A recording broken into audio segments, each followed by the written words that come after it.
रोहन अभी अभी एक नए घर में शिफ्ट हुआ था। सब कुछ ठीक था, सिवाय उसके कमरे में लगे उस पुराने आईने के।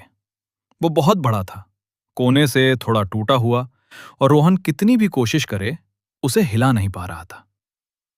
एक रात ठीक 3 बजे रोहन अचानक नींद से जाग गया।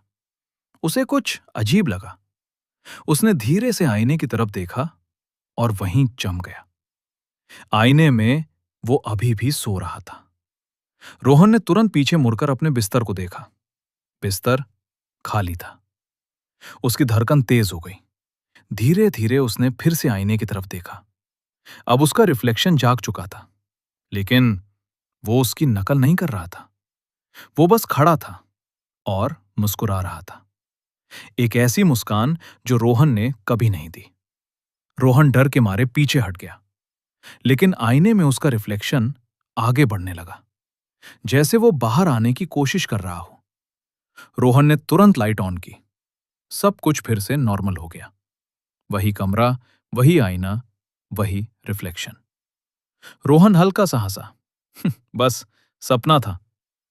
लेकिन अगली सुबह आईने पर कुछ लिखा हुआ था, अंदर की तरफ से, मैं अभी भी यहां हूं। उस रात रोहन ने आईने को कपड़े से ढक दिया और सो गया। ठीक 3 बजे वो फिर से जागा। कपड़ा नीचे गिर चुका था। आईना साफ दिखाई दे रहा था, और इस बार आईने में कोई रिफ्लेक्शन नहीं था। तभी उसके पीछे से एक आवाज आई, अब मेरी बारी है जीने की।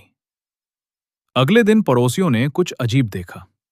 रोहन अपने कमरे में खड़ा था, आईने के सामने, बस मुस्कुरा रहा था। न हिल रहा था, न पलक झपका रहा था।